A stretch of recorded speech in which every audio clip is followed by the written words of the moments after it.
Yes, of course, mimi tayari karibu nao na Salali Jumbe tupige na story tu kama ambavyo ameona mechi za mwisho kuelekea kwenye dabi ya Kariakoo ambayo inapigwa Guantanamo Bay pale Amani Complex visiwani Zanzibar.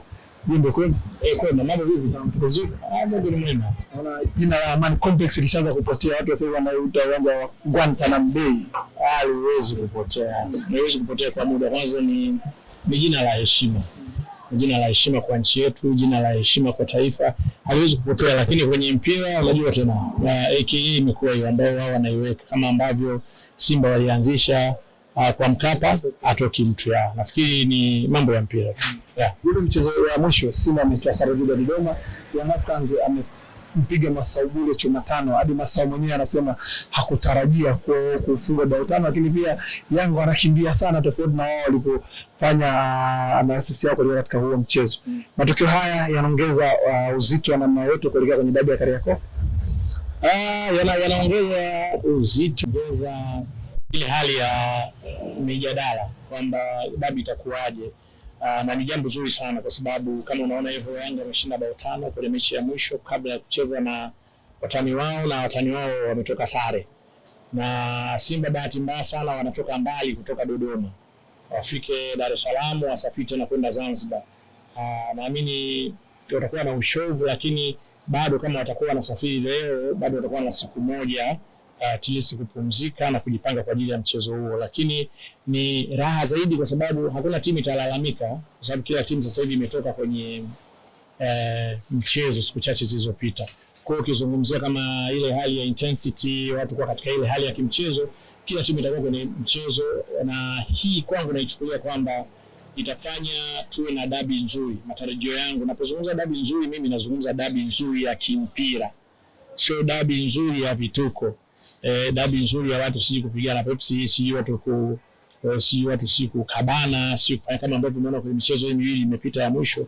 Kumekuwa kuna matukio kama hayo kutoka upande wa Simba na Yanga pia ambayo sitarajii kuona kwenye dabi, kwa sababu mchezo wa dabi umekwenda heshima ya mpira wa Tanzania, na inawezekana utamu wake unaenda unapungua kwa sababu tayari Simba ameshapoteza mechi na mfululizo. Sasa inawezekana unapunguza utamu, lakini bado umeona watu hawachoki kwa sababu Simba wanakwenda na matumaini kwamba leo inaweza kuwa siku yetu na leo tunaweza tukafanya vizuri, na Yanga wanataka kuendeleza hiyo. Lakini dabi ya Tanzania ni moja ya dabi bora Afrika. Kwa hiyo ni lazima kuonyesha heshima yake kwa kuonyesha kiwango bora cha mpira. Unaamini Simba ni underdog kwenye huu mchezo wa dabi? Underdog kwa maana ya statistics. Kwa maana ya statistics za sasa zilivyo, ukiangalia head to head kwa sasa zilivyo, so unaweza kusema Simba wanakwenda kama underdogs, kwamba ni watu ambao wanakwenda kukutana na mtu ambaye ni mbabe kwao, na hilo wanaweza wakalikubali wakaweza kulifanyia kazi, lakini kama hawatalikubali itakuwa vigumu pia kwao kulifanyia kazi. Kwa ni mechi ambayo inakutanisha timu mbili kubwa, moja ikiwa imefungwa mara nyingi zaidi, lakini hiyo bado haiwezi kuwa judgment kwenye dabi. Na hiyo mimi nitoe tahadhari kwamba unapokwenda kukutana na mtu kwa sababu yeye kafungwa na wewe ulishinda, afu kaitumia kama judgment tena ya mechi yenu kuijudge mechi iliyopita kupitia mechi hii, na yenyewe inaweza sio nzuri sana kwa Yanga. Lakini kwa Simba pia mimi ninaamini wana nafasi ya kufanya vizuri, Yanga wana nafasi ya kuendeleza. Sasa inategemea kila mtu ataicheza vipi mechi hiyo.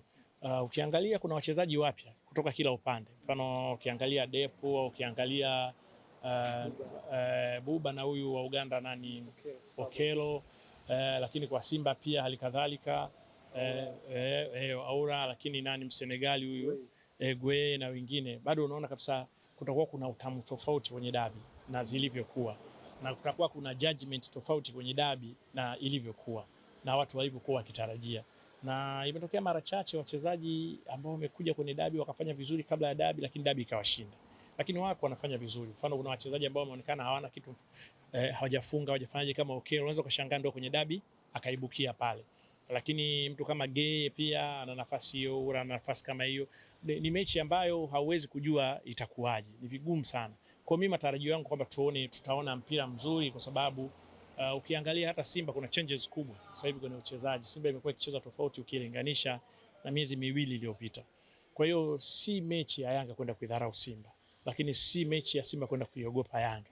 Najua itakuwa ni battle to find a win from every team. Depo ndio kinara. lakini ni kama tishio na jana amefunga, ni kama anatuma salamu kwa Simba Sports. Ni mchezaji wa kuchungwa kwenye safu ya ushambuliaji wa Young Africans. Mchezaji akishafunga bao 1-2 ni mchezaji wa kuchungwa, lakini mpira wa sasa pia watu hawachungi sana, watu wanachunga sana aina ya mfumo wa timu inavyocheza. Mfano ukiangalia kwenye defense ya Simba, mmoja wa wachezaji ana mabao mengi ni beki Rushaine. Sasa ukisema utawachunga hawa akaja akafunga yeye pia, inakuwa haujaifanya kazi yako vizuri. Kwa ni vizuri kuchunga kimfumo, kwa maana ya kwamba hawa wanakujaje tuwalinde vipi, sio huyu anakujaje tumlinde vipi. Na mpira wa sasa ndio umekuwa namna hiyo.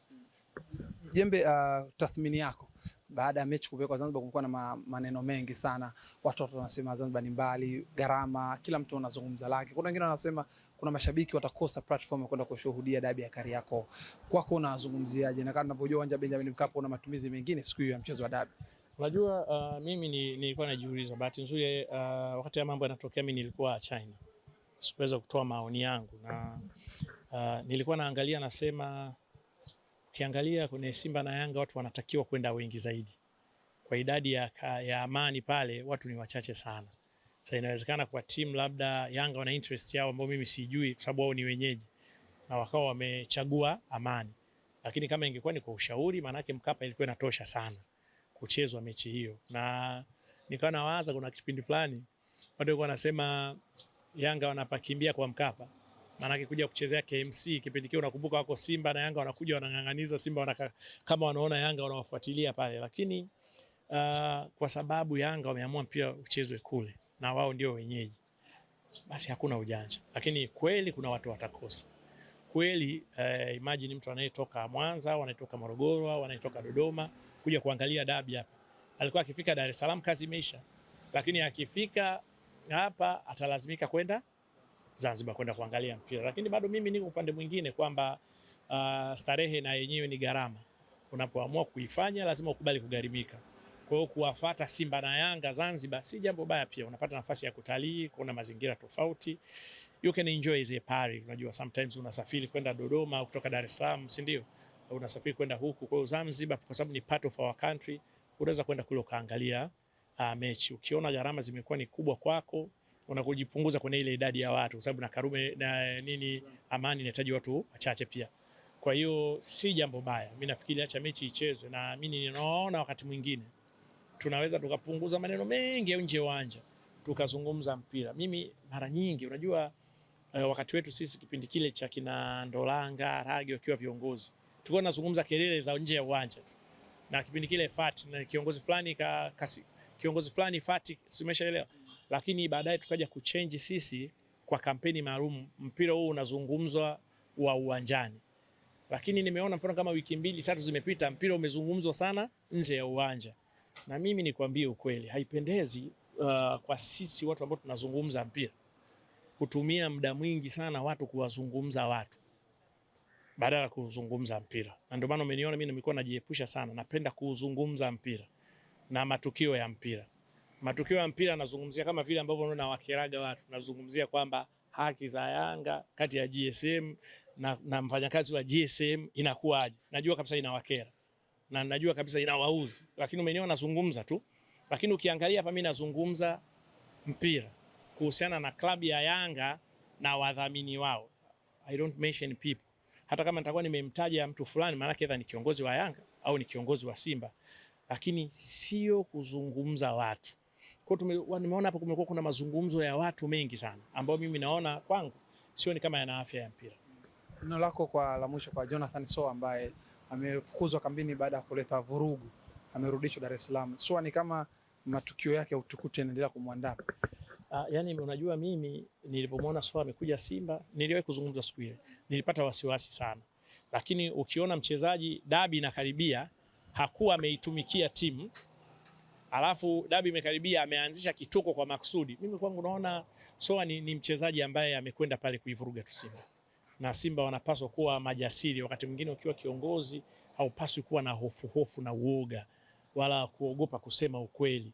Yani ni mchezaji ambaye amekwenda pale kuwapa hasara Simba. Ana faida na Simba. Ni mchezaji ambaye unamuona kabisa hana nia nzuri na Simba. Na hao Simba ni timu ya wapole sana. Kama ambavyo nimekuambia, Simba wanasubiri sana wanachukua maamuzi yao baadaye sana. Lakini ningekuwa mimi ndio kiongozi wa Simba, huyo Soa sasa hivi alikuwa ameondoka zake, na ikiwezekana ningekuwa nimemfungulia kesi hata ya utovu wa nidhamu kwenye kamati za Simba na kadhalika, sababu ni mchezaji ambaye kwa Simba ni useless, hana faida yoyote. Amekwenda pale, amekuwa kama comedian, kama vile amekwenda kuact movie pale, hajaenda kufanya kazi ya Simba. Inawezekana Soa yuko Simba kufanya kazi ya watu wengine. Neno lako la mwisho kwa wadau wa mpira wa upenda soka kuelekea katika Damaro Day kizalendo zaidi? Mimi ushauri wangu kwa mashabiki watakaopata nafasi ya kuingia uwanjani, wazishangilie timu zao, washangilie kwa kama lilivyo jina la uwanja, kwa amani na upendo. Hakuna haja ya vurugu, mechi ichezeshwe vizuri na mwisho wamalize, kwa sababu kwa uzuri pia Simba na Yanga ni ndugu.